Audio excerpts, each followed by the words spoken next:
ସ୍ୱଭାବ କବି ଗଙ୍ଗାଧର ମେହେରଙ୍କ କବିତା ଗୁରୁ ଶିଷ୍ୟ।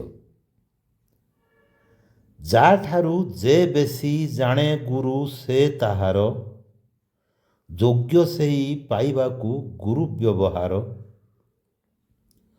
ତହୁଁ ବଡ଼ ଗୁରୁ ଏ ଜଗତେ, ନିଜକୁ ଗଣର ଜ୍ଞାନୀ ସଦା ଶିଷ୍ୟ ମତେ। ଅନନ୍ତ ଜଗତ ଯେଣୁ ଧରି ଗୁରୁ ବେଶ, ମାନବକୁ ଦେଇଥାଏ ନୀତି ଉପଦେଶ। ଯାହା ଦେଖ ଅଛି ତହିଁ ଶିଖିବାର କଥା, ତହୁଁ ଶିକ୍ଷା ଲଭେ ଜ୍ଞାନୀ ନତ କରି ମଥା।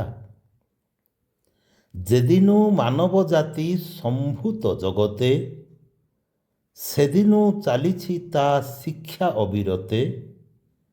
ଯାବତ ନହେବ ନର ଅବନୀରେ ଲୀନ, ଶିଖିବା ବିଷୟ ତାର ଅଛି ତେତେ ଦିନ।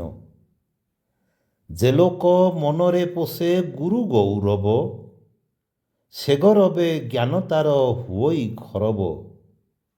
ନିଜକୁ ସେ ନିରନ୍ତର ଗୁରୁ ଶିଷ୍ୟ ରୂପେ ଗଣେ, ନିଶ୍ଚୟ ସେ ଯୋଗ୍ୟତମ ଗୁରୁ ମଧ୍ୟ ଜଣେ।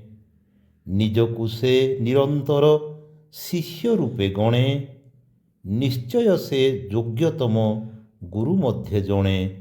ନିଶ୍ଚୟ ସେ ଯୋଗ୍ୟତମ ଗୁରୁ ମଧ୍ୟ ଜଣେ। ଧନ୍ୟବାଦ।